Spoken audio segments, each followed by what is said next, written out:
analog for the CDL for vehicles with lots of passengers, putting greater obligations on the manufacturer or their system. Yeah. Mm-hmm. We're not there yet, but that's certainly that. Salika, please write that down. Salika Josiah Gore is my senior advisor, who is actually our career person assigned to this to the AV project, and that's a great question. It's certainly not something that we've that's one of the things that we, in looking through our regulations, what would have to change, and yeah, right. Salika, could you please wave to everybody so that they can find you and ask you lots of questions as well? Her email is. So this is a conversation that could go on for hours, days, years, which we may or may not have, Alan. In closing, I want to first ask you for any thoughts, but secondly, to say if your respective legislators came to you and said, we want to give you more resources so that you can hire the people that you think would be in the best position to help you navigate those issues, what kind of qualifications would that person or people have? What's your dream in terms of the expertise that you and your agencies are going to need to navigate all of these regulatory issues in the next few years? Okay.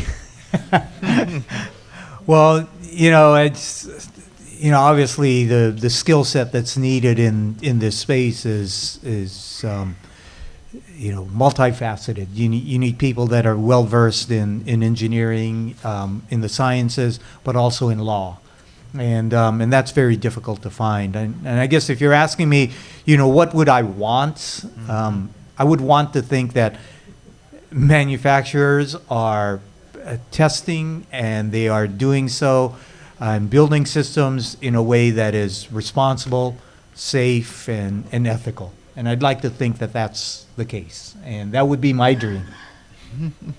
Yeah, I mean, Ethical's really important.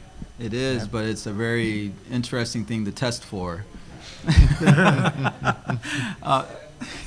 Yeah, I think so. We actually are having that conversation. Actually, one of the things we're placing high emphasis on is just engineering in general. That covers all sorts of different disciplines, whether it be plain old mechanical engineering all the way up to computer sciences and things of that nature. I think one particular area is interesting is cybersecurity, because I don't think that we envision ourselves as becoming like a mini cyber enterprise kind of thing. One of the things we're doing is leveraging a lot of different partnerships in order to build that expertise. Same thing the companies are doing, for example, because it's actually hard to get engineers to come work for the federal government with cybersecurity background, because they often go to the West Coast and work for companies that are paying a whole lot more than the federal government. I think where we go is not so much we need people to actually write software. I think that's a misnomer. I don't think we're looking for people to write software, because we're not going to ever be into that level of detail with any of the companies. What we are trying to do is figure out how do you evaluate that software, and that's a different skill set. So I think we recognize that we don't need to have everything in-house, but we need to have the right people to be able to ask the right questions. And that's exactly the approach, obviously, at FMCSA and NHTSA, and I'd say DOT-wide that we're taking.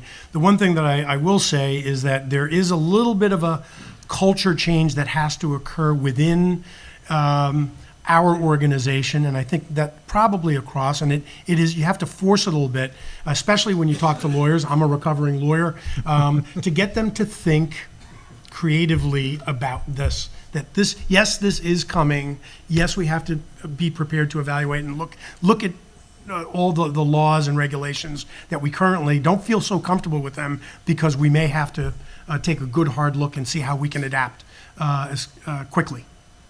Great. Bernard, Nat, Ray, thank you very much. Thank you. Thank you. Thanks for having us.